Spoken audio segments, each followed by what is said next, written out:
রান্না করা ছোট্ট ৪ টুকরা গোশত দিয়ে ৩-৪ জনে পেট ভরে খাওয়ার মতো একটা রেসিপি। এতটা বেশি মজাদার, গরম গরম ধোয়া ওঠা ভাতের পাশে অল্প একটু নিলেই পেট ভরে ভাত খাওয়া যাবে।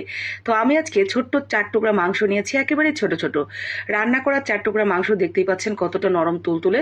তো এই মাংসের সাথে আমি যা যোগ করে দিয়েছি এখানে অল্প একটু আদা কুচি, সাথে রসুন বড় সাইজের একটা, আর স্বাদ মতো কাঁচামরিচ এবং শুকনো মরিচ দুটোই আমি মিলিয়ে দিয়েছি, আর বড় সাইজের 2টা পেঁয়াজ, সামান্য একটু লবণ, একটু হলুদের গুঁড়ো আর একটু রান্নার তেল দিয়ে আমরা এটাকে একটু ভাজা ভাজা করে নেব।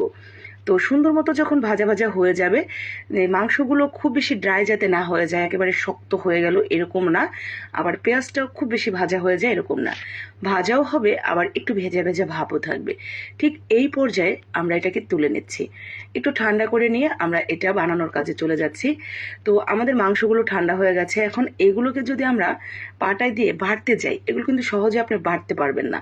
তো এগুলো দেখবেন শুধু থ্যাতলাতে থাকবে কিন্তু ছুটবে না।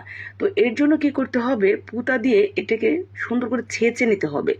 যদি পাটা পুঁতা দিয়ে না করতে চান তাহলে একটা গ্রাইন্ডার মেশিনে দিয়ে জাস্ট একটা ঘুরান দিয়ে নেবেন, তাহলেই দেখবেন সুন্দর করে ছুটে গেছে। তো এইভাবে আমি ঝুরঝুরা করে নিয়েছি মাংসটাকে।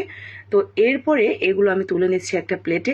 এখন রসুন এবং কাঁচামরিচ এবং শুকনো মরিচ, পেঁয়াজটা যে ভেজেছি পেঁয়াজটা বাদে আমি এখানে বাকি উপকরণগুলো অল্প একটু লবণ দিয়ে সুন্দর করে বেটে নিয়েছি।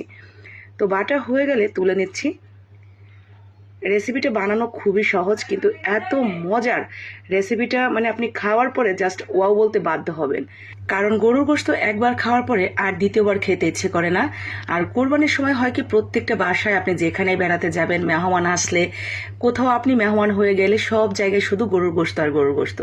তো এই গরুর গোশতকেই যদি একটু ইউনিক উপায়ে তাদের সামনে প্রেজেন্ট করা যায়, যদি আপনার বাসায় মেহমান আসে বা আপনার প্রিয় মানুষটার জন্য, সে কিন্তু ভীষণ খুশি হয়ে যাবে। তো সুন্দর করে আমি মশলাটা বেটে নেওয়ার পরে এখন এখানে যে ভাজা পেঁয়াজগুলো ছিল সেগুলো দিয়ে ভালো করে মিশিয়ে নিব।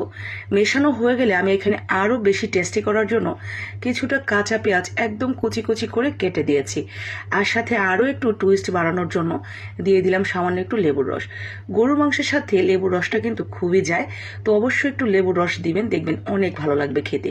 তো এই তো হয়ে গেছে, আর দেরি করার কোনো উপায় আছে? এত লোভনীয় ভর্তা রেসিপি দেখে সাথে সাথেই এক মুঠ ভাত নিয়ে বসে গেছি গরম গরম। এত বেশি ভালো লাগছিল খেতে, ঝাল ঝাল কাঁচা পেঁয়াজের দারুণ একটা স্বাদ, সেই সাথে গরুর মাংসের সুন্দর একটা ফ্লেভার, এত মজাদার ভর্তা। গরুর মাংস রান্না করার চাইতে এইভাবে ভর্তা বানিয়েই আমার মনে হয় এখন থেকে খাওয়া উচিত, এত বেশি ভালো লাগছিল খেতে এটা। তো আপনার বাসায় যদি রান্না করা মাংস থাকে আর আপনার একদমই খেতে ইচ্ছে করছে না, দেরি না করে 2-3 টুকরা মাংস উঠিয়ে নিয়ে বানানো শুরু করে দেন। ভালো লাগলে লাইক কমেন্ট শেয়ার করে দিবেন।